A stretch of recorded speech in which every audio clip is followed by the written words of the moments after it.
City India news Telugu.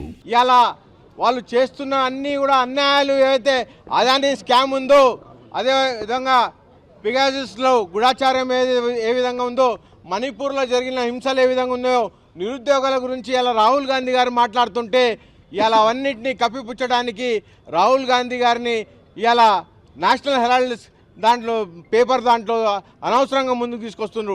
ఇలా national Herald అనేది కేవలం అది ఒక జర్నలిజంకు సంబంధించింది. ఇది నెహ్రూ గారు స్థాపించిన సంస్థ.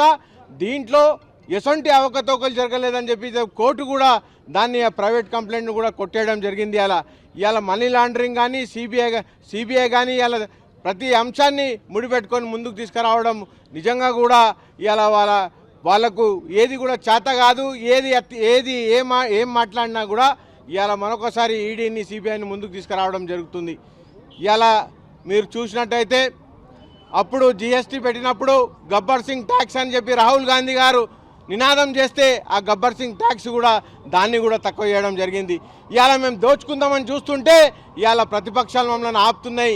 ఇవాళ మమ్మల్ని దోచుకొని ఇస్తలేదనే ఒక భావనతో రాహుల్ గాంధీ గారి వారి ఆలోచనను వారి చెప్పే వాదనలన్నీ కూడా అంచివేయాలని చెప్పి ఇలా ప్రతి ఒక్కదాన్ని ముందుకు తీసుకొని ఇలా సిబిఐను ఈడీని మనీ లాండరింగ్లో ప్రతి ఒక్క దాంట్లో ఇలా అదానీని కానివ్వండి, రిలయన్స్ను కానివ్వండి, మొత్తం దేశాన్ని వాళ్ళకి అప్పచెప్పి ఇలా దేశ ప్రజాస్వామ్యాన్ని ఇలా కూని చేసే విధంగా ఇలా బీజేపీ ప్రభుత్వం వ్యవహరిస్తుంది.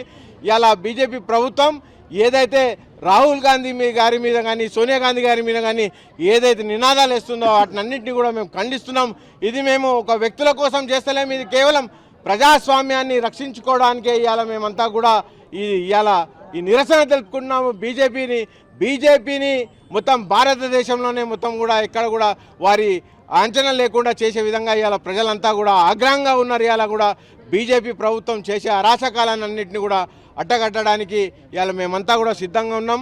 మా నాయకుల మీద ఏమి చిన్న ఇది ఉన్నా కూడా మేమంతా కూడా సహించాం. కాంగ్రెస్ వాళ్ళంతా కూడా సైనికుల్లాకై మొత్తాన్ని బీజేపీని మొత్తం భూస్థాపితం చేసేంత వరకు కూడా మేమంతా కూడా ముందుంటామని చెప్పి కూడా తెలియజేస్తున్నాను. ఇలా